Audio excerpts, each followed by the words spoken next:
हाँ भाई, क्या सभी लोग सुन पा रहे हैं हमें? नहीं सुन पा रहे हो? चलो ठीक है। तो फिर आपको याद है कल कुछ कहा था हमने?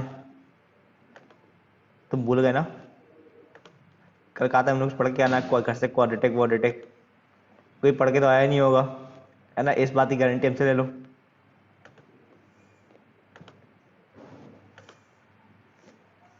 चलो ठीक है, शुरू करते हैं। तो लास्ट टाइम आप लोगों को कुछ इनइक्वालिटी क्वेश्चन कराए गए थे। कुछ क्या, बहुत दिनों से इनइक्वालिटी ही कर रहे हैं वैसे भी हम लोग, ठीक है? तो आप लोग काफ़ी सारी चीज़ें समझ गए थे, ठीक है, कि इनइक्वालिटी में कैसे करना होता है। बिल्कुल बेसिक बेसिक चीज़ें थी, ठीक है? आपको सिंपल है ना देखना होता है पहले कि एक्स आपका क्या होना चाहिए, है ना? एक्स वाला टर्म जो होना चाहिए वो आपका पॉजिटिव होना चाहिए। पॉजिटिव है तो अच्छी बात है, नहीं है तो माइनस कॉमन निकाल लो। माइनस जितने भी टैक्स नेगेटिव है सब में से माइनस कॉमन निकालो। और अगर एक माइनस बाहर आ जाता है तो उस पर भेज देना, नहीं आया तो कोई दिक्कत वाली बात ही नहीं है। इसके बाद ठीक है, आपको देखना होता है पावर्स वावर्स का सीन क्या है, ठीक है ना? पावर्स वावर्स का क्या सीन है, अगर अगर पावर्स इवन है या पावर्स ऑड है, ठीक है, वो देखना होता है। इसके बाद सारे के सारे रूट्स नंबर लाइन में करने होते हैं और प्लस माइनस प्लस वाला काम शुरू करते हैं, ठीक है? अब अगर हमारे पास क्या है, जो हमारे पास इवन वाले होंगे पावर, वहाँ पे साइन रिवर्स नहीं करते हैं। जो ऑड वाले होंगे वहाँ पे साइन रिवर्स कर देते हैं। और बस फिर देख लेंगे आपको पॉजिटिव चाहिए कि नेगेटिव चाहिए, ठीक है? अगर इक्वल टू में ज़ीरो नहीं है ना, इक्वल टू में अगर ज़ीरो की जगह कोई और नंबर है तो क्या करते हैं, फिर क्रॉस मल्टीप्लाई कभी नहीं करेंगे, ठीक है? बताया था मैंने आपको, इन इक्वालिटी क्वेश्चन में कभी क्रॉस मल्टीप्लाई नहीं करेंगे। जो भी चीज़ उस तरफ लिखी होगी उसको इस तरफ लेके आएंगे, ठीक है? जो भी चीज़ हमारे पास, ठीक है, राइट की तरफ लिखी होगी, सारे के सारे आइटम्स जो होने चाहिए वो आपके लेफ्ट की तरफ होने चाहिए। सबको लेफ्ट की तरफ लेके आएंगे, फिर आप एलसीएम लेने के बाद सॉल्व करते हो। अगर कहीं पे मान लो क्वाड्रेटिक या फिर क्यूबिक लिखी हुई है तो क्या करना होता है, क्वाड्रेटिक या फिर क्यूबिक लिखी हुई है तो आपको उसके फैक्टर्स करने होते हैं। ठीक है, फैक्टर्स करते ही ये हमारा पिछले वाले फॉर्मेट में कन्वर्ट हो जाता है और फिर आप बड़े आराम से आंसर निकाल सकते हो। ठीक है, क्वाड्रेटिक या फिर क्यूबिक दे रखी है तो आप बड़े आराम से फैक्टर्स करोगे, फैक्टर्स करके सॉल्व करोगे। ठीक, क्वाड्रेटिक और या फिर क्यूबिक इनइक्वालिटी में सीधे सॉल्व नहीं होती है, आपको पहले फैक्टर्स करने रहेंगे। अब किसी के दिमाग में आ रहा होगा कि सर अगर फैक्टर्स ही ना हुए, कभी कभी ऐसा भी हो सकता है, जरूरी थोड़ी ना फैक्टर्स हो जाए। तो बिल्कुल सही बात है, जरूरी नहीं है फैक्टर्स हो जाए, तो उसी के लिए तो हम लोग आज आए हैं। ठीक है ना, वही तो आए हम लोग आज कि अगर फैक्टर्स नहीं होंगे तो क्या करेंगे, है ना। क्यूबिक बन गई, क्वाड्रेटिक बन गई, बाई क्वाड्रेटिक बन गई और फैक्टर्स ही नहीं कर पा रहे हैं। ठीक है ना, ऐसा हो सकता है। मैंने बताया गया होगा आपको लास्ट ईयर में कि क्वाड्रेटिक के 3 आंसर आते हैं, या तो 2 फैक्टर हो जाएंगे। ठीक है, डिस्क्रिमिनेंट ग्रेटर देन 0 तो फैक्टराइज हो जाएगी, डिस्क्रिमिनेंट इक्वल टू 0 है तो कंप्लीटिंग द स्क्वायर बन जाती है, एक स्क्वायर कंप्लीट होता है। और अगर डिस्क्रिमिनेंट लेस देन 0 है तो आपके पास कोई भी रियल रूट नहीं होता है, मतलब फैक्टर्स नहीं होते हैं। ठीक है, तो पहला और दूसरा कंडीशन आएगा तो कर लोगे आप, लेकिन अगर फैक्टर्स ही नहीं होंगे तो क्या करना है। ठीक है, तो हम लोग आज करेंगे इन सब बातों पर चर्चा। ठीक है, तो चलो शुरू करते हैं। ठीक है, कैमरे में ऑन करो यार, हैं शुरू करने वाले हैं, तुम कैमरा ऑफ करे बैठे हो, मतलब बड़ी शर्म की बात है ये।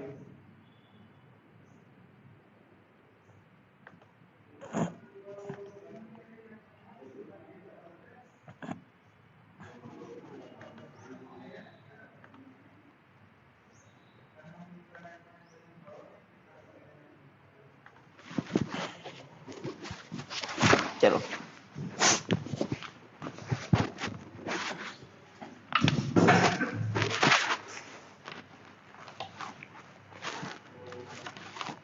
ठीक है, ये चैप्टर पढ़ रहे हैं हम लोग, ये बिल्कुल बेसिक चैप्टर है। ठीक है, ये हर जगह यूज होगा। ठीक है ना, हर जगह यूज हो सकता है, आप कोई भी चैप्टर करोगे आगे, ठीक है, सब में यूज हो जाएगा। ठीक है, तो इनइक्वालिटी बहुत ही काम की चीज है, आगे आने वाले भविष्य में आने वाले चैप्टर्स में भी यूज होती है।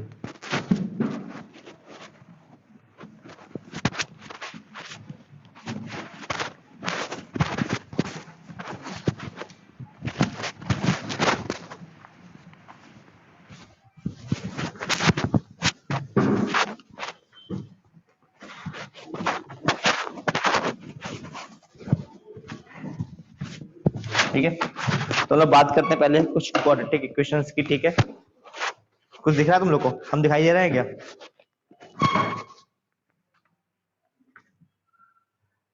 तो ऐसे हैंड रेस करना होता है, पता है, मालूम है ना, ऐसे दिखाई ना दे तो हैंड रेस करना होता है।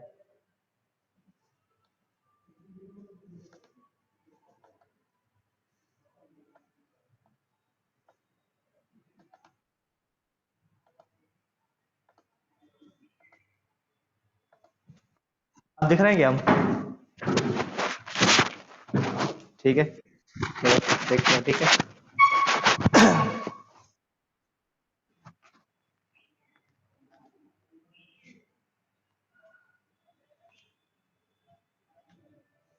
तो देखो, तो आपको एक बात का शायद थोड़ा ज्ञान होगा कि कोई भी क्वाड्रेटिक जो होती है, ठीक है, वो कुछ इस प्रकार से दिखाई देगी।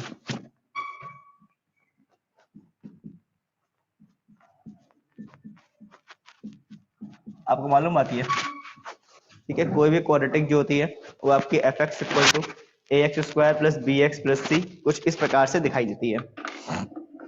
अब ये बात तो मालूम है कि a x square plus b x plus c एक क्वाड्रेटिक होगी। ठीक है, अब इसका आगे आपको मालूम होगा डिस्क्रिमिनेंट क्या होता है।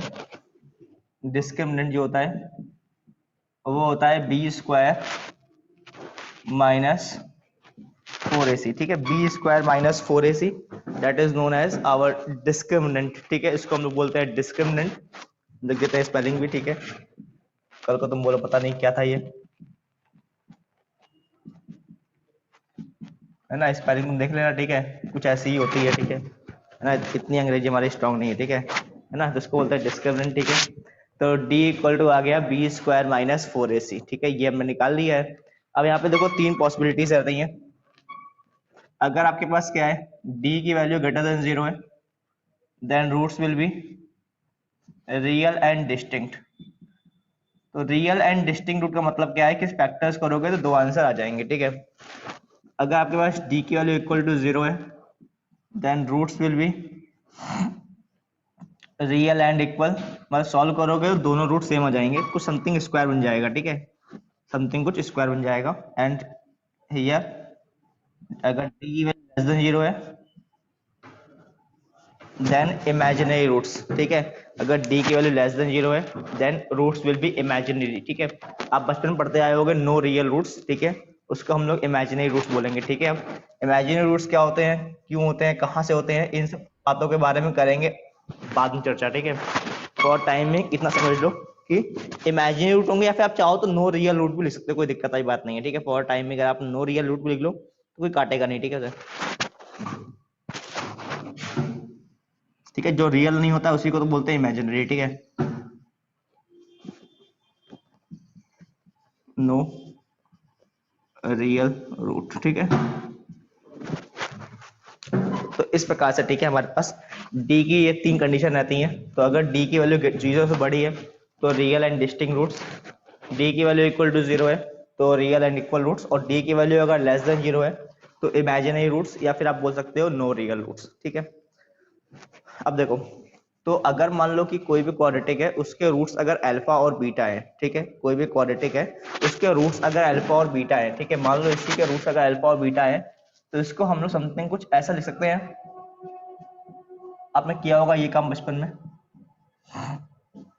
ठीक है, कि ए कॉमन निकालना पड़ेगा, coefficient of x square always one होना चाहिए, ठीक है। तो ए कॉमन निकालना पड़ेगा हमें, और इसके रूट्स अगर अल्फा और बीटा हैं तो इसको हम लोग x minus alpha into x minus beta लिख सकते हैं। आपको ये बात मालूम है कि अगर हमारे पास किसी भी क्वाड्रेटिक के, ठीक है, रूट मतलब जैसे कि बात करें इसकी ना, जैसे कि x square minus five x plus six, ठीक है। अब इसके रूट्स मालूम है टू और थ्री होते हैं, कैसे मालूम है, आप x इक्वल टू पुट करो जीरो आंसर आ जाएगा, x equal to three put करो तब भी जीरो आंसर आ जाएगा। टू और थ्री इसके रूट्स है, मतलब इसको हम लोग x minus two into x minus three के फॉर्म में इसको लिख सकते हैं, ठीक है, क्योंकि टू और थ्री इसके रूट्स थे तो इसको हम लोग x minus two into x minus three लिख सकते हैं। कोई भी क्वाड्रेटिक के जो रूट्स होंगे उसको हम लोग उसके मल्टीप्लीकेशन में लिख सकते हैं। जो लोग लिख रहे हैं ना, पहले सुन लो ना, लिखने का पूरा मौका मिलेगा, ठीक है, बाद में, है ना, पहले सुन लो, है ना, कथा सुनना इंपॉर्टेंट होता है, कथा से तुम कुछ लेके जा नहीं रहे हो, बस लिखते जा रहे हो लिखते जा रहे हो, क्या फायदा ऐसी बातों का, ठीक है, पहले समझ लो, ठीक है, समझना इज इम्पोर्टेंट, ठीक है। लिखने के बाद में पूरा मौका मिलेगा तो आराम से लिख लेना, ठीक है। तो फिर ये क्या होगा ना, तो कोई भी क्वाड्रेटिक है तो उसके फैक्टर्स जो होते हैं, ठीक है, उसके रूट्स जो होते हैं, अगर मान लो इस इक्वेशन का रूट x इक्वल टू और x इक्वल टू थ्री है, इसका मतलब इसको हम लोग x minus two into x minus three कर सकते हैं। तो वैसे ही अगर इस इक्वेशन के रूट्स अगर अल्फा और बीटा है तो इसको हम लोग पहले एक कॉमन निकालना पड़ेगा और फिर x minus alpha into x minus beta के फॉर्म में हम लोग लिख सकते हैं। और यहीं से आपने पढ़ा होगा बचपन में कि अल्फा प्लस बीटा का वैल्यू जो होता है वो माइनस का b अपॉन ए होता है। आपने पढ़ा होगा बचपन में कि अल्फा प्लस बीटा जो आता है वो माइनस का बी अपॉन ए आएगा, और अल्फा इंटू बीटा जो होता है वो सी अपॉन ए आता है, ठीक है, ये सब पढ़ा होगा आपने बचपन में, ठीक है। अब देखो, इतनी बात तो हो गई, ठीक है। अब देखो सवाल तो ये आता है कि रूट्स का वास्तव में मतलब क्या, जो पढ़ते रहते हैं ना कि ये x इक्वल टू टू इसका रूट है, x इक्वल टू थ्री इसका रूट है, x इक्वल टू फाइव इसका रूट है, तो रूट का वास्तव मीनिंग क्या है ना, रूट का वास्तव मतलब क्या होता है, ठीक है, क्या है आखिर ये रूट, है ना। तो रूट का मीनिंग क्या होता है, जैसे कि कोई भी ना रूट है किसी का भी, चाहे क्वाड्रेटिक हो, चाहे क्यूबिक हो, चाहे 100 डिग्री की इक्वेशन हो, चाहे कितने भी डिग्री की इक्वेशन, अगर कोई किसी का रूट है, इसका मीनिंग क्या है कि अगर आप x की, जैसे कि इसका रूट बताया था हमने x इक्वल टू है, तो x इक्वल टू टू अगर इसका एक रूट है तो इसका मीनिंग क्या है कि अगर आप यहाँ पे x इक्वल टू पुट करोगे तो इस वाली क्वांटिटी की वैल्यू जीरो हो जाएगी, ठीक है।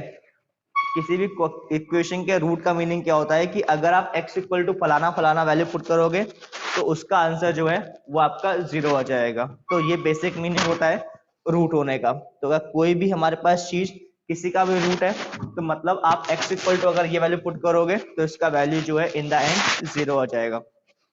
अब देखो, इतनी बात समझ में आ गई होगी शायद, यहाँ तक तो कोई दिक्कत किसी को हुई नहीं होगी, ठीक है, इतनी बात सभी लोग को क्लियर होगी। पहले आप इतना लिख लो फिर बताते हैं आगे की चीज, ठीक है ना, इतना वैसे आपको मालूम होगा लेकिन फिर भी लिख लो, ठीक है, फिर आते हैं आगे क्या होगा, ठीक है।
हाँ भाई, लिख लिया ना आपने? चलो आगे बढ़ते हैं।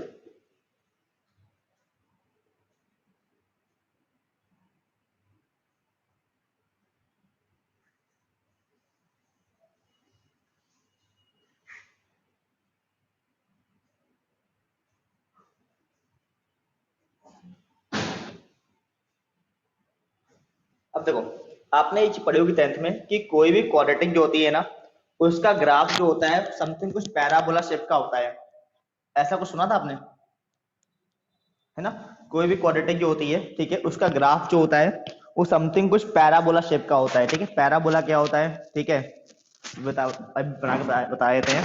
आगे पैराबोला के बारे में हम लोग करेंगे विस्तार से चर्चा आगे आने वाले चैप्टर्स में। ठीक है, तो फॉर टाइमिंग, ठीक है, तो किसी भी क्वाड्रेटिक का ग्राफ जो होता है ना, वो आपके पास समथिंग कुछ पैराबोला होता है। पैराबोला कैसा फिगर होता है? देखो, अब पैराबोला समथिंग कुछ ऐसा फिगर होता है, ठीक है, इस प्रकार का। ये एक्स एक्सिस सबको मालूम है ना, इसको बोलते हैं एक्स एक्सिस, इसको बोलते हैं वाई एक्सिस। इतना पढ़ के आए होगे शायद, है ना? तो देखो ऐसा डायग्राम है ना, ऐसे डायग्राम होता है, इसको बोलते हैं पैराबोला। ठीक है ना? बस ऐसे कर दो। अब ये ऊपर से भी हो सकता है और नीचे से ही बन सकता है। ठीक है, दाएं से बन सकता है और बाएं से, कहीं से बन सकता है, कोई दिक्कत वाली बात नहीं है। इस टाइप का फिगर जो होता है ना, that is known as parabola. जैसा कि इस टाइप के फिगर को ना, इस टाइप के फिगर को क्या बोलते हैं हम लोग? सर्कल बोलते हैं। आपको मालूम है ना? इस टाइप का फिगर जो होगा ना, उसको बोलते हैं सर्कल। तो वैसे ही इस टाइप का फिगर जो होता है उसको बोलते हैं पैराबोला, है ना? इस टाइप का फिगर जो होता है उसको बोलते हैं रेक्टेंगल। ठीक है, ऐसे ही नाम रखे गए हैं, तो वैसे ही इसका नाम रखा गया है क्या? पैराबोला। ठीक है, तो इस टाइप का फिगर जो होगा that is known as parabola. अब होता क्या है ना, किसी भी क्वाड्रेटिक का अगर आप ग्राफ बनाने की कोशिश करोगे तो उसको, तो वो जो है पैराबोला निकल के आता है। अब आप सोच रहे हो कि ये कैसे हुआ है, पैराबोला एराबोला कहाँ से आ गया ये घूम फिर के? तो देखो, सीधी सी चीज होती है, बहुत ही आसान है। देखो, आपको एक एग्जांपल लेके बता देते हैं, ठीक है, कैसे पैराबोला आएगा। ठीक है, ग्राफ जो होगा, वैसे मान लो ये इक्वेशन ले लेते हैं। ठीक है, x square plus x minus 2। ठीक है, ऐसे कि मान लो ये इक्वेशन है। ठीक है, चलो इसका ग्राफ बनाने की कोशिश करते हैं। ठीक है, आपको बता देते हैं ये कैसे बनेगा, बाकी सब वैसे ही बनते हैं। ठीक है, तो कुछ करना नहीं है। ग्राफ बनाना आपने बचपन में किया होगा शायद, है ना? क्लास 9th में 10th में कराया जाता है। वो x इक्वल टू 1 2 3 4 पुट करते रहते हैं और पॉइंट मार्क मार्क करके ज्वाइन करते हैं। ऐसा किया था आप लोगों ने, स्ट्रेट लाइन वाले ग्राफ किए होंगे आपने, x इक्वल टू 1 2 3 4 डाल डाल के, ठीक है। तो हम भी वही करने वाले हैं, हम कुछ नया नहीं करने वाले, ठीक है।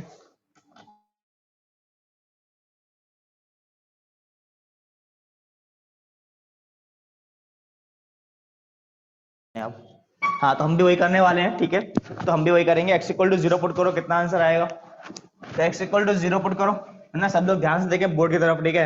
ये तो कहाँ हमने 0 पुट किया है, कहाँ 1 पुट किया, सब मिक्स हो जाएगा, ठीक है। तो x इक्वल टू 0 पुट करेंगे, 0 पुट करते ही ये 0 हो जाएगा, ये 0 हो जाएगा, आ जाएगा -2। तो x इक्वल टू 0 पे आंसर आया -2, ऐसा हो जाएगा। x इक्वल टू 0 पे आंसर -2, मतलब ये आ गया फर्स्ट पॉइंट, इसको मार्क कर लो, ठीक है। अब x इक्वल टू 1 पुट करो, कितना आंसर आएगा। 1 पुट करोगे, देखो 1 1 -2, तो x इक्वल टू 1 पे answer 0। Second point, x equal to 2 put करो, 2 पुट करो, कितना आएगा। 2 पुट करो, ये हो जाएगा 4 2 6, और 6 में से 2 गया 4, तो x इक्वल टू 2 पे आंसर आया 4, ठीक है। x इक्वल टू 3 पुट करोगे, 9 और 3 12, 12 में से 2 गया 10, तो वो और बड़ा आंसर आ गया। और इस प्रकार से धीमे धीमे चलता रहेगा, ठीक है, ऊपर की तरफ। ये बात समझ में आ गई। चलो अब x इक्वल टू 0 पुट करते हैं, -1 पुट करेंगे, क्या होगा। -1 पुट करेंगे तो ये +1 -1 -2, -1 पुट किया तो कितना आंसर आया, ये दोनों कट गए, तो भी -2 आंसर आ गया। तो -1 पे भी -2 आंसर, ठीक है। -2 पुट करते हैं, -2 पुट करेंगे तो कितना आएगा, 4 -2 -2 पे 0 आंसर आ गया। ऐसे -3 पुट करेंगे तो कुछ आंसर आ जाएगा, -3 पुट करेंगे तो 9 -3 -2, यह आ जाएगा कितना, 4। तो इस प्रकार चलता रहेगा, ठीक है। अब अगर सारे पॉइंट को ज्वाइन करें तो क्या होगा, है ना। सारे पॉइंट्स को अगर हम ज्वाइन करते हैं तो क्या होगा। एक पॉइंट यहाँ पे था जो ऐसे आएगा, ऐसे आएगा, ऐसे आएगा, ऐसे आएगा, ऐसे आएगा, ऐसे आएगा, ऐसे आएगा, और ये, ठीक है, इस प्रकार से आ जाएगा। देखो कुछ वैसा ही शेप आया, देखो हमने वैल्यू पुट करके देखा, देखो कुछ वैसा ही शेप आया जैसे हम बताया था आपको। तो इसी शेप को बोलते हैं हम लोग, ठीक है, पैराबोला। समझे, कौन बोला, है ना, पैराबोला, ठीक है। तो ये होता है हमारा पैराबोला, ठीक है। तो चाहो तो बना सकते हो, ठीक है ना, है ना। अब हम किसी में ऐसा रख रख के देखेंगे नहीं, ठीक है, हम ऐसे बना देंगे, ठीक है। अच्छा अब एक मिनट रुको ना, अगर आप इसको एक चीज नोटिस करो, ठीक है, यहाँ पे देखो, इसके फैक्टर्स कर सकते हो बड़े आराम से आप, x² प्लस x -2, ठीक है। इसके फैक्टर्स करके देखते हैं कितने आएंगे। x² प्लस 2x, कोई ऐसा तो नहीं जिसको फैक्टर्स करना नहीं आते हो, बोल देना, क्योंकि हम आगे से किसी क्वेश्चन फैक्टर्स करके दिखाएंगे नहीं आपको, अभी सिखा देते हैं किसी को ना आते हो तो फैक्टर्स करने पे देखो समथिंग कुछ ऐसा बन जाएगा, ठीक है ना। हम फैक्टर्स ही डायरेक्ट करेंगे, ठीक है, यहाँ से सीधे यहाँ पहुंच जाएंगे हम, ठीक है। बीच वाला स्टेप तुम्हारे भरोसे, ठीक है। सब फैक्टर्स करना सबको आने चाहिए, ठीक है। तो देखो इसके फैक्टर्स किए तो x + 2 और x -1 आ गया। अगर देखो इसके रूट्स देखे तो क्या आएंगे, इसके रूट्स क्या होंगे, तो रूट्स क्या होंगे इस इक्वेशन के, एक होगा कितना -2, एक होगा +1। अब ध्यान से देखो, ये जो ग्राफ बनाया है, ठीक है, इसका हमने, इस इक्वेशन का जो ग्राफ बनाया है हमने, देखो उस ग्राफ ने x एक्सिस को कहां पे कट किया है। देखो इस ग्राफ ने x एक्सिस को कहां पे कट किया है, देखो एक कट हुआ है कहां पे, x = 1 पे, और एक कट कहां पे हुआ है, x = -2 पे। दो कट किए हैं। इस ग्राफ ने x एक्सिस को दो जगह किया है कट, कहां कहां, एक 1 पे और एक -2 पे। ध्यान से देखो रूट भी क्या थे, देखो रूट भी तो -1 और -2 ही है, यानी कि रूट्स क्या होते हैं, रूट्स क्या होते हैं, जहां पे ग्राफ x एक्सिस को कट करता है, ठीक है, वो पॉइंट्स जहां पे ग्राफ x एक्सिस को कट करता है उनको बोलते हैं हम लोग क्या, रूट्स, ठीक है। तो रूट्स का बेसिक मीनिंग क्या है कि जहां पे ग्राफ आपका x एक्सिस को कट करेगा, those points are known as roots. अब चाहे 100 डिग्री की इक्वेशन हो, अगर 100 डिग्री की इक्वेशन है और वो मान लो 80 बार कट करते हैं x एक्सिस को, 80 रूट्स हो जाएंगे, ठीक है। तो कोई भी हमारे पास ग्राफ एक्स एक्सिस को जितनी बार कट करेगा उतने ही उसके रूट्स होते हैं। तो जब हम बोलते हैं ना नो रियल रूट, इसका मीनिंग क्या है कि ग्राफ ने एक्स एक्सिस को कहीं भी कट नहीं किया होगा। ठीक है, ग्राफ ने एक्स एक्सिस को कभी भी कट नहीं किया होगा। तो हमारे पास क्या होता है, ठीक है, जहां पे ग्राफ एक्स एक्सिस को कट करता है वही पॉइंट जो होते हैं हमारे रूट्स कहलाते हैं। देखो ठीक है, कोई भी ग्राफ एक्स एक्सिस को जहां कट करेगा वही हमारे पास रूट्स कहलाते हैं। 2 बार कट करेगा 2 रूट्स है, 3 बार कट करेगा 3 रूट्स है, जितने कट के उतने रूट्स हैं। ठीक है, तो लिख लो सब बातें, फिर आते हैं आगे, है ना।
हाँ भाई, लिख लिया तुमने?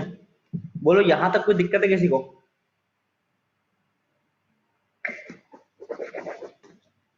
यहां तक की बात सबको क्लियर है कि कोई भी क्वाड्रेटिक जो होगी, ठीक है, उसके 2 रूट्स होंगे मैक्सिमम। ठीक है, अब डिपेंड करता है डिस्क्रिमिनेंट क्या है। डिस्क्रिमिनेंट अगर पॉजिटिव है तो 2 रियल रूट्स, 0 है तो 1 रूट आएगा, और अगर डिस्क्रिमिनेंट उसका नेगेटिव है तो कोई भी रियल रूट नहीं आएगा। रूट का बेसिक मीनिंग क्या होता है कि जिस एक्स को रखने पे, ठीक है, क्वाड्रेटिक की वैल्यू 0 हो जाएगी, या फिर अगर ग्राफिकली जाएं तो वो पॉइंट जहां पे ग्राफ जो होता है वो एक्स एक्सिस को कट करेगा। ठीक है, वो पॉइंट जहां पे ग्राफ एक्स एक्सिस को कट करता है उनको बोलते हैं हम लोग रूट्स। ठीक है, तो कुल मिला के हम लोगों ने अभी तक बस केवल इतनी बातें की है ना। पूरी बातों का जो सार था वो केवल इतना सा था। ठीक है, अब देखो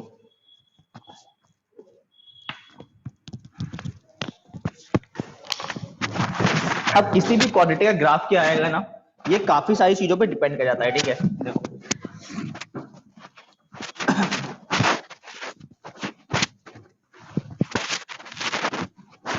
है ना, क्वाड्रेटिक के ऊपर अपने पास पूरा एक डेडिकेटेड चैप्टर दे रखा है। ठीक है, जो हम लोग पढ़ेंगे 3rd चैप्टर, ठीक है, वो हमारा पूरा का पूरा डेडिकेटेड होगा सिर्फ और सिर्फ क्वाड्रेटिक इक्वेशंस को ही। ठीक है, तो अभी हम लोग बस केवल इनकी बेसिक पढ़ रहे हैं, जितनी हमें रिक्वायरमेंट है। ठीक है, जितनी हमें रिक्वायरमेंट है बस उतना ही पढ़ रहे हैं, बाकी इसके बारे में पूरी जानकारी, ठीक है, हम हासिल करेंगे चैप्टर नंबर 3 में।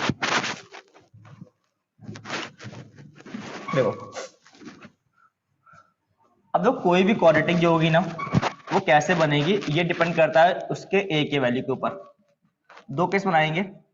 अगर ए का वैल्यू पॉजिटिव है, ठीक है, ए का वैल्यू पॉजिटिव है या फिर नेगेटिव है उससे फर्क पड़ता है, ठीक है। बी और सी से कोई फर्क नहीं पड़ता है, ठीक है। बी और सी से बस इतना फर्क पड़ता है कि क्वाड्रेटिक इधर जाएगी कि उधर जाएगी, ठीक है। ग्राफ जो है इधर जाएगा कि उधर जाएगा।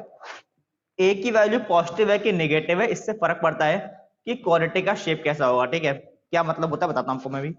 अब देखो, अगर ए का वैल्यू 0 है, से बड़ा है, तो इसका मतलब क्या होता है, क्वाड्रेटिक जो होगी ना उसका मुंह ऊपर खुलेगा, ठीक है। जो पैराबोला होगा ना उसका मुंह ऊपर खुलेगा। और अगर ए निगेटिव है तो इसका मतलब क्या होता है कि पैराबोला का मुंह नीचे खुलेगा, ठीक है। आप रख के देख लेना, ठीक है। आप ए की वैल्यू नेगेटिव कर लेना और फिर फैक्टर्स करके वैल्यू रख रख के देखना, ठीक है। आपको मालूम पड़ जाएगा कि जब जब ए पॉजिटिव होगा ना तो पैराबोला जो होगा उसका मुंह ऊपर ही खुलेगा, और जब भी आप ए नेगेटिव पुट करोगे ना तो पैराबोला का मुंह नीचे ही खुल रहा होगा। आप रख के देख लेना अगर आपको यकीन नहीं हो रहा है तो, ठीक है। तो देखो, अब देखो ए पॉजिटिव, दो केस बनाएंगे। अगर ए पॉजिटिव है और ए नेगेटिव है, अब किसी के मन में सवाल आ रहा होगा कि सर आपने दो केस क्यों बनाए, तीन केस बनाओ आप तो, है कि ए पॉजिटिव हो, ए नेगेटिव हो और ए 0। बिल्कुल सही बात बोली बच्चे ने, है ना। किसी के मन में ख्याल आ रहा होगा ऐसा कि सर पॉजिटिव नेगेटिव केस बना लिए, 0 वाला केस कहाँ गया। देखो 0 वाला केस नहीं आएगा, क्योंकि अगर तुमने ए 0 कर लिया तो क्या ये बचेगी क्वाड्रेटिक, बताओ जरा। नहीं बचेगी तो क्यों लेंगे, हम तो क्वाड्रेटिक की बात कर रहे हैं ना। तो अगर ए ही 0 हो गया तो कहां से रह गई क्वाड्रेटिक, फिर क्वाड्रेटिक है ही नहीं, फिर तो वो लीनियर बन गई। लीनियर मतलब एक स्ट्रेट लाइन, ठीक है। तो हम लोग फिर उसे कंसीडर नहीं करेंगे, ठीक है। इसीलिए हमने ए इक्वल टू 0 के लिए कोई भी केस नहीं बनाया है, बस सिर्फ और सिर्फ दो ही केस लिखने वाले हैं, ए की वैल्यू पॉजिटिव होगी या फिर नेगेटिव होगी।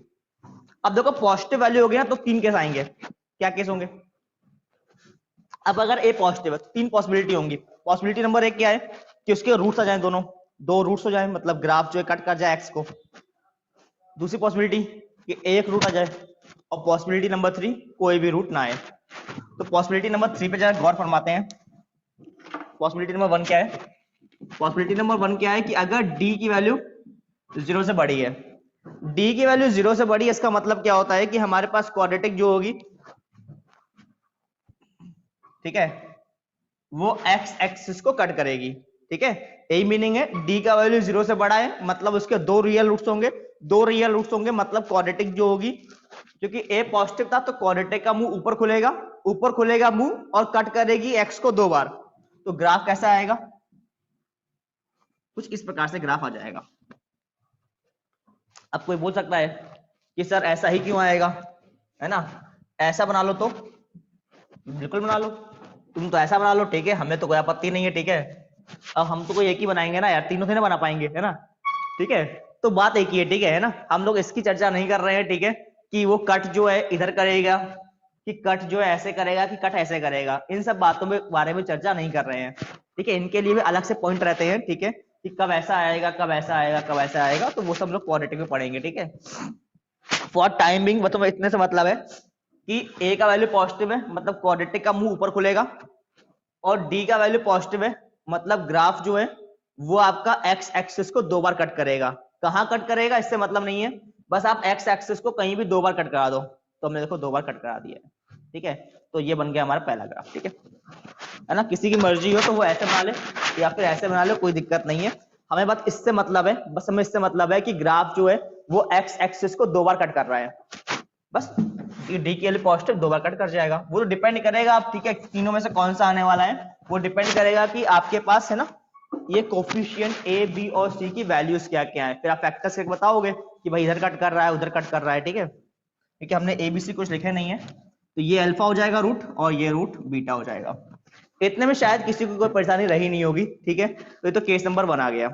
इसके अंदर केस नंबर 2 पे आते हैं। देखो ए पॉजिटिव अभी भी है, लेकिन अगर मान लो d इक्वल टू 0 हो जाए, ठीक है, a की वैल्यू पॉजिटिव है और d की वैल्यू 0 है, अब क्या होगा, a की वैल्यू पॉजिटिव है, इसका सिंपल सी मीनिंग क्या है कि क्वाड्रेटिक का ग्राफ जो होगा वो कॉनकेव मतलब अपवर्ड होगा, ठीक है, ऊपर मुंह खुलेगा। इस ऊपर मुंह खोलने को अंग्रेजी में बोलते हैं हम लोग कॉनकेव अप, ठीक है। ये ऊपर मुंह खुलता है ना पैराबोला का, इसको बोलते हैं अंग्रेजी में concave up, concave. I hope लोगों ने सुना होगा क्या होता है ना, पढ़ा होगा तुमने फिजिक्स में, ठीक है। बस वही वाला कॉनकेव है और अप कर देना, ठीक है। तो इसको बोलते हैं कॉनकेव अप वो नीचे वाला होता है ना, नीचे मुंह खुलता है, उसको बोलते हैं कॉनकेव डाउन। तो जब हम बोलेंगे कॉनकेव अप, तो समझ जाना आप, इसका मीनिंग ये है कॉनकेव डाउन मतलब नीचे की तरफ मुंह खुलेगा, ठीक है। तो अगर डिस्क्रिमिनेंट का वैल्यू 0 है, अब डिस्क्रिमिनेंट का वैल्यू 0 है, इसका मीनिंग क्या है? इसका मीनिंग क्या है? एक रूट आएगा। इसका मीनिंग क्या है? एक रूट आएगा। अब एक रूट कैसे आएगा बताओ जरा, कभी एक रूट आ सकता है क्या? है बताओ जरा, कभी तुम ऐसा ग्राफ बना पाओगे कि यहां से शुरू हो और यहां खत्म हो जाए और एक बार कट हो जाए? कट तो कभी नहीं होगा एक बार, ठीक है। तो यहां पे क्या होता है ना, एक रूट के केस में आपका ग्राफ कुछ इस प्रकार से बनता है, ऐसे छू के निकल जाएगा, ठीक है। अब कभी भी ना कोई भी ग्राफ अगर एक्स एक्सिस को छू के निकलता है तो उसका सिंपल मीनिंग क्या होता है ना, कि इस वाले पॉइंट पे जो ये x इक्वल टू अल्फा है ना, यहाँ पे दो रूट्स हैं। कभी भी ना कोई भी ग्राफ अगर आपका एक्स एक्सिस को छूते हुए निकलता है तो इसका मीनिंग है वहां पे ना दो रूट्स होंगे।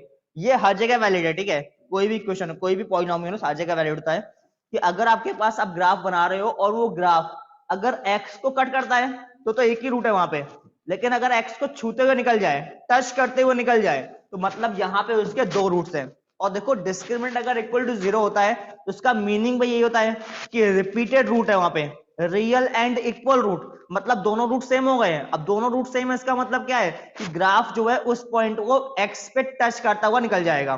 टच करता हुआ निकल रहा है, इसका मीनिंग क्या है, इस वाले पॉइंट पे दो रूट्स हैं। बोलो यहां तक कोई कष्ट है किसी को? केस नंबर 3 पे आते हैं। कुछ लोग अभी भी लिख रहे हैं, तमीज से देख लो। अभी को लिखता हुआ दिखाई दिया ना तो रिमूव कर दूंगा, बता रहा हूं मैं उसे, है ना। जब हम समझा रहे होते हैं ना तो हमें कोई लिखता हुआ दिखना नहीं चाहिए, ठीक है। फिर लिखने का मौका देंगे तो लिखो आराम से, ठीक है। अभी अभी छाप लोगे, फिर लिखने का मौका देंगे तो क्या करोगे? मंजीरे बजाओगे हैं कि पकौड़े तलोगे? ठीक है, तो अभी है ना समझा रहे हैं, समझ लो पहले, ठीक है। केस नंबर 3 क्या होगा? डिस्क्रिमिनेंट की वैल्यू लेस देन 0। डिस्क्रिमिनेंट की वैल्यू लेस देन 0 का मीनिंग क्या होता है ना? डिस्क्रिमिनेंट की वैल्यू लेस देन 0, डिस्क्रिमिनेंट की वैल्यू लेस देन 0 है मतलब डिस्क्रिमिनेंट नेगेटिव हो गया है। और अगर किसी भी क्वाड्रेटिक का डिस्क्रिमिनेंट नेगेटिव है तो डिस्क्रिमिनेंट नेगेटिव का मीनिंग क्या होता है कि उसका कोई भी रियल रूट नहीं होगा। उम्मीद करता हूं ये बात मालूम होगी आपको, भी बताई थी हमने। डिस्क्रिमिनेंट का वैल्यू क्या है? नेगेटिव, मतलब कोई रियल रूट नहीं होगा। कोई रियल रूट नहीं है मतलब कोई रूट ही नहीं है उसका। अब कोई रूट नहीं है तो बताओ क्या ग्राफ कभी एक्स एक्सिस को कट करेगा? नहीं करेगा। अगर उसने एक्स को कट कर दिया तो रूट आ गया ना। लेकिन हमें क्या बोला गया है कि no real root. No real root मतलब ग्राफ एक्स को कट नहीं करने वाला है, यानी कि ग्राफ क्या होगा, ऊपर से स्टार्ट होगा और ऐसे ऊपर से निकल जाएगा। एक्स को कट करना ही नहीं था, ठीक है। अब कोई बोल सकता है सर और नीचे ले आओ, बिल्कुल ले आओ, है ना। तुम तो यहां तक ले आओ, ठीक है, बस एक्स को टच मत कराना, ठीक है ना। एक्स के तुम हल्का इतना ऊपर कर लो, है ना, इतना से ऊपर कर लो, हमें कोई फर्क नहीं पड़ता, है ना। हल्की सी सांस जो है बाकी रहनी चाहिए उसके अंदर, ठीक है ना। थोड़ा सा जो है बाकी रह जाए बस, बाकी कोई दिक्कत नहीं है, ठीक है हमें, ठीक है। तुम तो जहां तक मर्जी वहां तक ले आओ, ठीक है। बस वो है ना एक्स एक्सिस से हल्का सा ऊपर रहना चाहिए। तो इस प्रकार से ये देखो हमने 3 केस बना लिए। इतने में कोई कष्ट हुआ किसी को? अब ठीक है, तो ऐसे ही देखो इसमें भी 3 केस बन जाएंगे हमारे पास। अगर ए का वैल्यू नेगेटिव होगा, डिस्क्रिमिनेंट ग्रेटर देन 0, तो डिस्क्रिमिनेंट ग्रेटर देन 0 होगा तो क्या आएगा इस केस में? देखो अब देखो यहाँ पे क्या अंतर है। यहाँ पे देखो ए का वैल्यू नेगेटिव हो गया है, और ए का वैल्यू अगर नेगेटिव होता है तो मतलब ग्राफ कैसा होगा, क्या बताया था मैंने आपको? अगर ए का वैल्यू नेगेटिव होगा तो ग्राफ कॉनकेव डाउन आएगा, कॉनकेव डाउन ग्राफ आएगा। अब क्योंकि डी का वैल्यू क्या है, ग्रेटर देन 0, डी का वैल्यू ग्रेटर देन 0 का मीनिंग वही होता है कि दो रूट्स आने वाले हैं। तो एक कॉनकेव डाउन ग्राफ जो एक्स को कट करेगा दो बार। आपको लग रहा है तो ऐसा बनना चाहिए, एक कॉनकेव डाउन ग्राफ जो एक्स को कट करेगा दो बार, ठीक है। क्योंकि ए का वैल्यू निगेटिव है, ए का वैल्यू नेगेटिव मतलब कॉनकेव डाउन ग्राफ, डी का वैल्यू ग्रेटर देन 0 है मतलब दो बार कट हो जाएगा। तो ए का वैल्यू नेगेटिव, डी का वैल्यू ग्रेटर देन 0, दो बार कट करा दिया, कॉनकेव डाउन ग्राफ बना दिया। अगेन वही समस्या आती है, कुछ लोग बोल सकते हैं कि सर इसको उठा के यहां कर दो, कर दो, कहीं भी कर दो, हमें कोई फर्क नहीं पड़ता, है ना। तुम इसको उठा के आधा इधर करो आधा उधर करो, कोई फर्क नहीं पड़ता हमें। हमें इससे मतलब है कि बस एक्स को दो बार कट करे, कहां कट करे कोई फर्क नहीं पड़ता, जहां मर्जी बना लो, ठीक है। केस नंबर 2, डी का वैल्यू इक्वल टू 0, ठीक है। अब डी का वैल्यू अगर इक्वल टू 0 है तो इसका मीनिंग क्या होता है ना, इसके मायने वही हैं जो ऊपर वाले के मायने थे, ठीक है। कोई मायने जो है बदलने नहीं